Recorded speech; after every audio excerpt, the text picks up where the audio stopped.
बिस्मिल्लाहिर्रहमानिर्रहीम। Active passive, इसको voice के कॉन्सेप्ट से अदा किया जाता है। It's called voice. We've got two types of voice, active and passive. Active का स्टैंडर्ड सेंटेंस स्ट्रक्चर क्या होता है?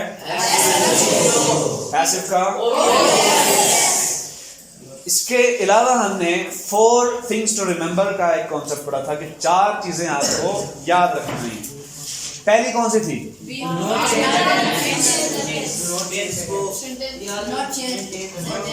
क्या मतलब इस बात का? सेंटेंस नहीं,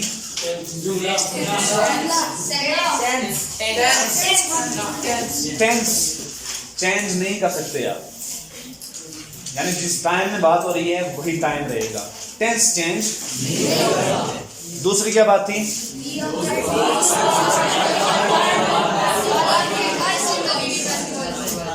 पैसिव वॉइस बनाते हुए वर्ब की हमेशा थर्ड फॉर्म लगेगी, और वर्ब की थर्ड फॉर्म को क्या कहा जाता है? Past participle. ग्रामेटिकल नाम क्या है इसका? पास्ट। तीसरी क्या चीज पढ़ी थी हमने?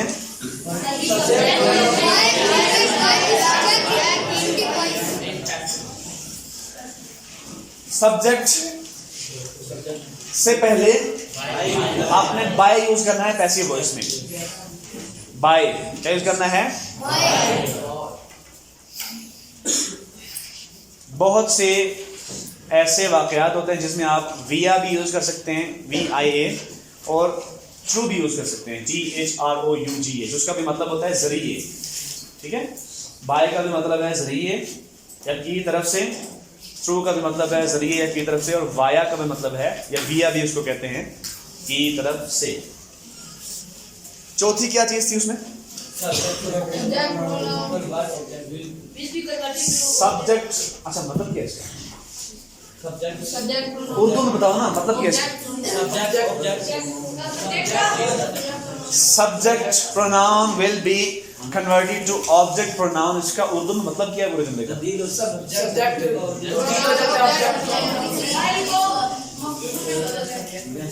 यानी सब्जेक्ट प्रोनाउन चेंज हो जाएगा किसमें? आई है तो क्या बन जाएगा? मी बन जाएगा। शी है तो ही बन जाएगा, हर बन जाएगा। ही है तो दे है तो, समझ आ गई? तो ये होता है सब्जेक्ट प्रोनाउन और ऑब्जेक्ट। इसके अलावा हमने कल 12 टेंसेस पढ़े थे, और उनको भी हमने चेंज किया था। एक और चीज हमने पढ़ी थी कि अगर ऐसा वर्ब यूज हो एक्टिव वॉइस में जिसके साथ ING यूज होता है, उसको चेंज करने के लिए 2 चीजें होती हैं। क्या क्या? ING की जगह हम बीइंग लगा देते हैं, BEING, और पीछे जो पहली वर्ब की फॉर्म बच जाती है उसकी कौन सी फॉर्म यूज करते हैं? Third form. तो ये अमूमन कंटिन्यूअस या परफेक्ट कंटिन्यूअस के सेंटेंसेस में ऐसा होता है। अच्छा, तो आज ये चीज़ें अगर आपको कंफर्म हो गई हैं तो आज हम एक न्यू कॉन्सेप्ट पढ़ते हैं। ठीक है, न्यू कॉन्सेप्ट को लेके चलते हैं जिसको हम कहेंगे, क्योंकि हमने पार्ट्स ऑफ स्पीच में नाउन भी पढ़ लिए, वर्ब भी पढ़ लिया, एडवर्ब पढ़ा था हमने, adverb of place, adverb of time, ये पढ़ा था? नहीं पढ़ा? अच्छा, adverb of time, place, manner, frequency, degree, ये भी बहुत इंपॉर्टेंट चीज़ें होती हैं। ये सब एडवर्ब की टाइप्स होती हैं। आज हम ये पढ़ेंगे, साथ साथ हम एक्टिव वॉइस पैसिव वॉइस भी पढ़ते रहेंगे, क्योंकि वो आपको पेपर में आएगा। ठीक है ना? पेपर में जब आपको आएगा तो वहाँ पे जाके आपने रोना नहीं शुरू कर देना। ठीक है, पेपर के लिए इंसान प्रिपरेशन करता है, तैयारी करता है। अच्छा जी, किसको पता है कि एडवर्ब, क्योंकि हमने पढ़ा हुआ तो है ना, एडवर्ब क्या होता है? पढ़ा है या नहीं पढ़ा? एडवर्ब नहीं पढ़ा? समझ लो फिर। सबसे पहले एडवर्ब को समझो कि एडवर्ब होता क्या है। मैंने आपसे बहुत पहले एक बात कही थी कि बेटा जी जब भी आप किसी लफ्ज पे गौर करोगे और उस लफ्ज का मीनिंग या मानी आपको मालूम हो जाएगा तो उसके बाद उस कॉन्सेप्ट को समझना बहुत आसान हो जाएगा। मिसाल के तौर पर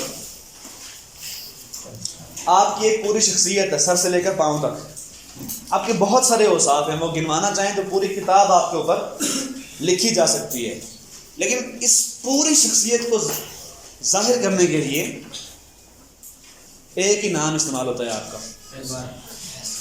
यानी आपका जो भी नाम है हम आपको उस नाम से पुकारते हैं ना, तो वो अकेला नाम आपकी पूरी शख्सियत को बयान करने के लिए।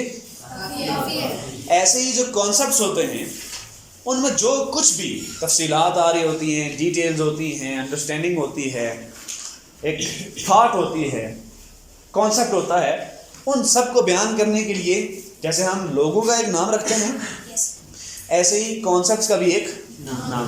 तो ये असल में कॉन्सेप्ट का एक नाम है एडवर्ब। तो इसमें दो चीज़ें हैं। रेड मार्कर है आपके पास, इसको हाईलाइट कर दो ताकि आपको समझ आए कि असल में जब लफ्ज़ बनते हैं तो लफ्ज़ों का बनना और उनको समझना, अगर आप लफ्ज़ को पकड़ लें और उसको समझ लेना, सारा का सारा कॉन्सेप्ट समझ आएगा आपको। इसलिए कि लफ्ज़ यूँ नहीं है। मिसाल के तौर पर ये बच्चा, आप खड़े हो जाए बेटा, नाम क्या आपका? अब्दुल हसीब। अब अब्दुल हसीब जो नाम है, ऐसा नहीं है कि इनके जिस्म को, इनकी आंखों को, इनके कद काठ को, इनके हसब नसब को देख कर रखा गया है, नहीं। नाम का इनकी शख्सियत से डायरेक्ट कोई रिलेशन नहीं है। मिसाल के तौर पर ये कुर्सी रखी है आपके सामने, तो जो लफ्ज़ है ना कुर्सी, क्या फ्रे सीन ये या चेयर CHAIR, इन नामों का इस कुर्सी के साथ कोई डायरेक्ट ताल्लुक नहीं है।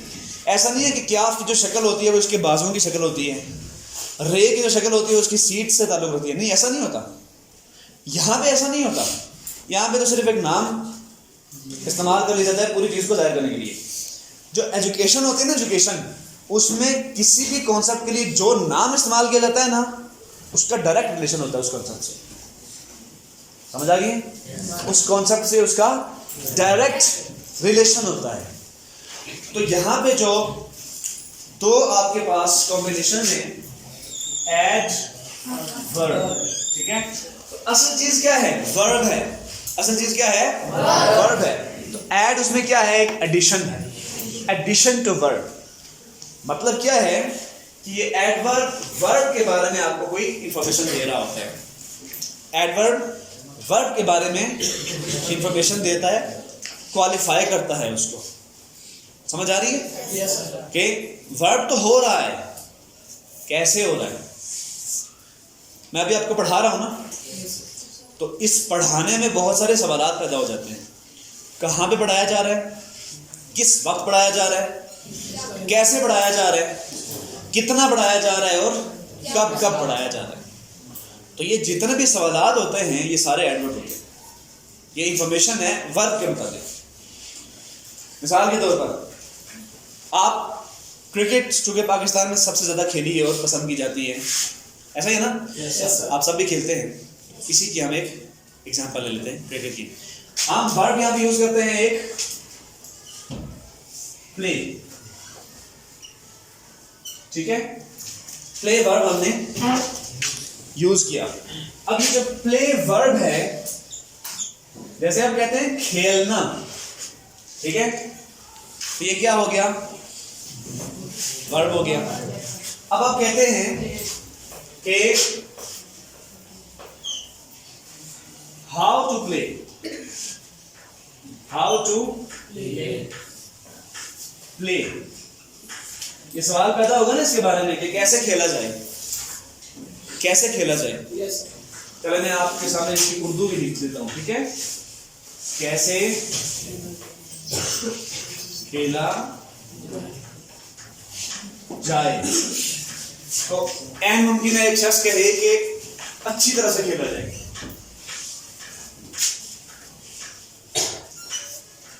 अब कहते हैं प्ले नाइसली, अच्छे से खेलो। तो जैसे ही आपने प्ले नाइसली कह दिया तो लफ्ज नाइसली क्या मुतय्यन कर रहा है? मैनर, यानी वो तरीका कि जिस तरीके से खेला जाएगा। तो ये बन गया एडवर्ब ऑफ मैनर। समझ आ गई? ये इसकी पहली टाइप होती है। इसी को हम क्या कहते हैं, और मेरे ख्याल में इसको लिखने की जरूरत नहीं है, एडवर्ब ऑफ मैनर। अच्छा, अगला सवाल जैसे आप पूछते हैं, मिसाल के तौर पर एक शख्स को बिल्कुल नहीं पता कि खेलना कैसे है, सबसे पहले वो यही सवाल पूछेगा ना कि कैसे खेला जाए। तो मैनर आ गया कि ऐसे खेला जाए, इस तरीके से खेला जाए। मैनर लफ्ज का मतलब क्या होता है? तरीका। मैनर का मतलब क्या होता है? आवाज नहीं आ रही। मैनर का मतलब हो गया तरीका। अगला सवाल वो शख्स आपसे पूछेगा ना कि कहाँ खेला जाए, वेयर।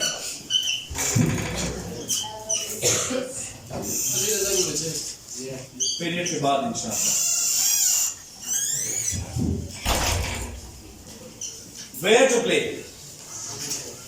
क्या मतलब है? कहाँ खेला जाए। ठीक हो गया बेटा? अब आप कहेंगे कि कहाँ खेला जाता है वैसे क्रिकेट? आप कहेंगे प्लेइंग इन द ग्राउंड। तो अब आपके सामने एक जगह डिटरमिन होगी, मुतय्यन होगी कि ये वो जगह है जहां पे क्रिकेट। अब इन द ग्राउंड क्या हो गया बेटा जी? मैनर नहीं है। अच्छा, मतलब यह है कि आपको इसकी मैं लिख देता हूं। मैनर हो गया तरीका, प्लेस होगी जगह। ये दूसरी टाइप होती है एडवर्ब की। अगला सवाल, जैसे ही आपने किसी को कह दिया कि आपने खेलना है अच्छी तरह से और ग्राउंड में खेलना है, तो अगला सवाल पैदा होगा ना कि सुबह खेलना है, शाम को खेलना है, रात को खेलना है, दिन को खेलना है। सवाल पैदा होगा ना कि कब खेलना है। उसके लिए आप कहेंगे when to play, when to यानी कब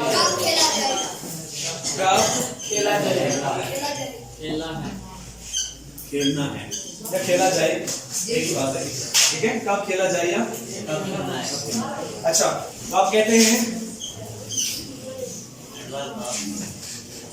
playing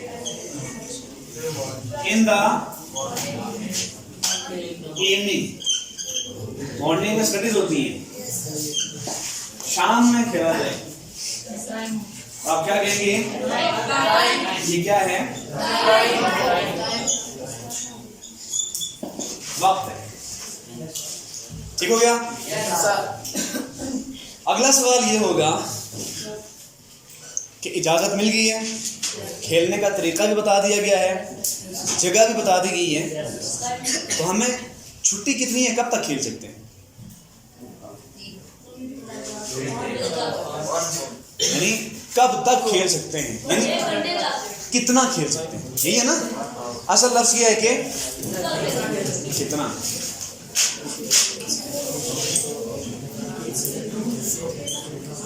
for how long to play. आवाज में आए? For how long to play मतलब कितना खेलना है या कितनी देर तक, एक ही बात है ना, खेलना है। तो आप कहते हैं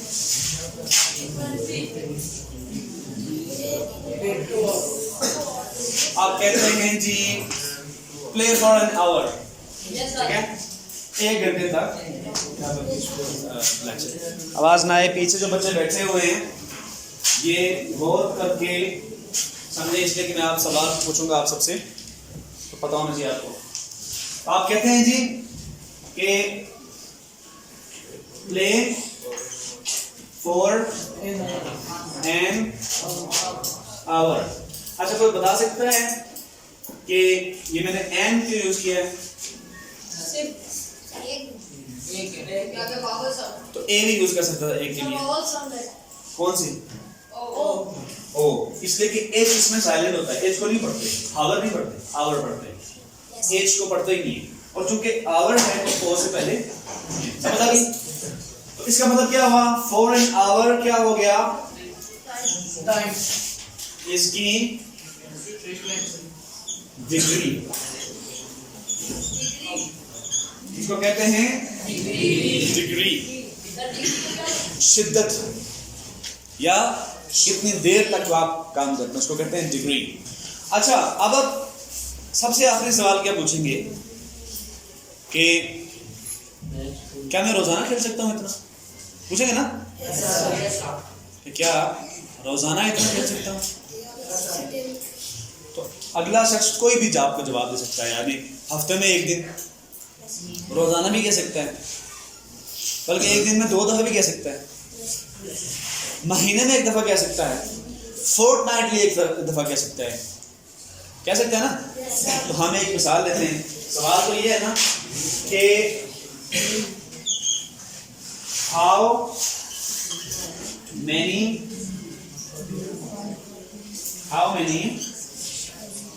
times to play, यानी कितनी दफा या कितनी मर्तबा खेलना है। इसका जवाब कोई भी हो सकता है। हम एक मिसाल लेते हैं कि रेगुलरली, ठीक है? आपको अगर इजाजत मिलती है कि प्ले रेगुलरली, कई बच्चे समझते हैं रेगुलरली का मतलब होता है हर दिन। हो भी सकता है, हो भी सकता है, हर दिन भी हो सकता है, हर हफ्ता भी हो सकता है। समझ आ रही है? तो ये जो रेगुलरली है ये बता रहा है आपको क्या कि कितना फ्रीक्वेंट आप खेल रहे हैं। तो इससे बना फ्रीक्वेंसी। क्या बना? फ्रीक्वेंसी। इससे फ्रीक्वेंसी बन गई है। समझ आ गई? तो यही 5 टाइप्स होती हैं आम तौर पे, इससे ज़्यादा भी होती हैं जो बयान की जाती हैं छोटी क्लासों में एडवर्ब की। समझ आ गई बात?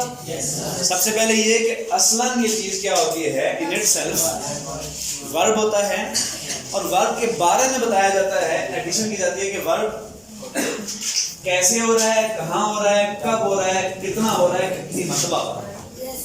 तो इन अल्फाज को तो मैं अंडरलाइन कर देता हूँ, कैसे, कहाँ, इधर क्या है, हाउ,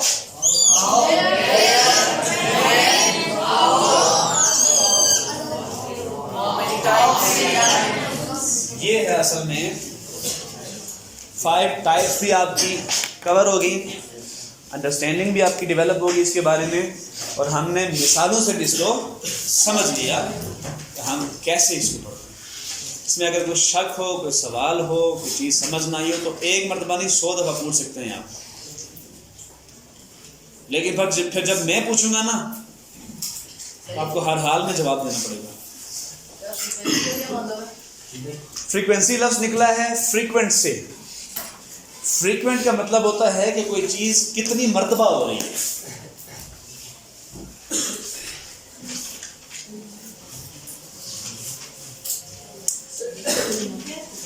पीछे जो बैठे हुए बच्चे हैं, अगर आपको कोई बात समझ ना आई हो तो आप पूछ सकते हैं।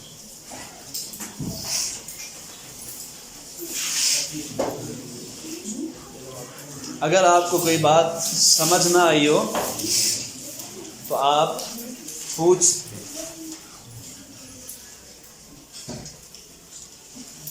आगे सारी बात समझ? पूछ लो फिर मैं। Okay, I am standing in the class. इसमें एडवर्ब कौन सा है?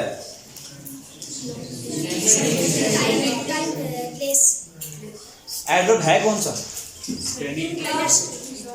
जी आप बताएं बेटा।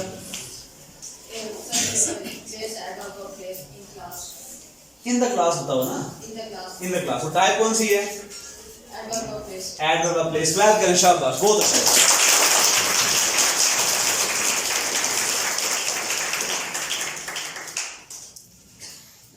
I teach you regularly, तो एडवर्ब कौन सा है जिसको पता है हाथ खड़ा करें। I teach you regularly,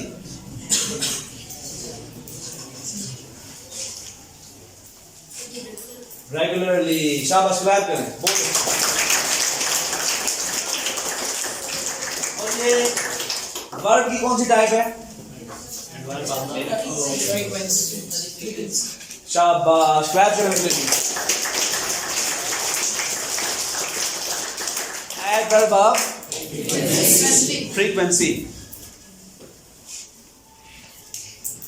We watch cricket match for 2 hours. कौन सा है adverb? To watch. For 2 hours. हम मैच देखते हैं 2 घंटे तक। क्लैप करेंगे जी।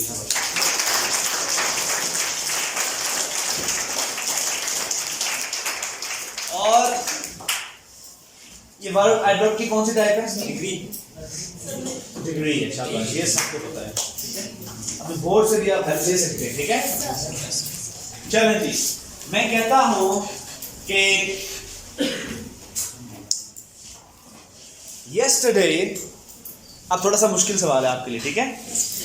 Yesterday I was resting in the room when I heard the noise in the street. कल जब मैं घर में आराम कर रहा था तो उस वक्त मैंने गली में शोर सुना।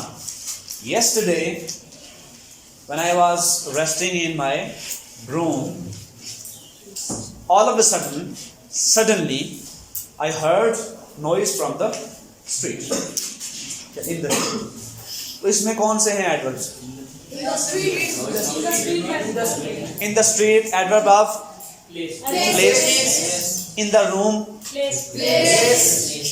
और कोई है इसमें एडवर्ब? कौन सा है? टाइम कौन सा है? Yesterday। शाबाश, क्लैप करें अपने लिए।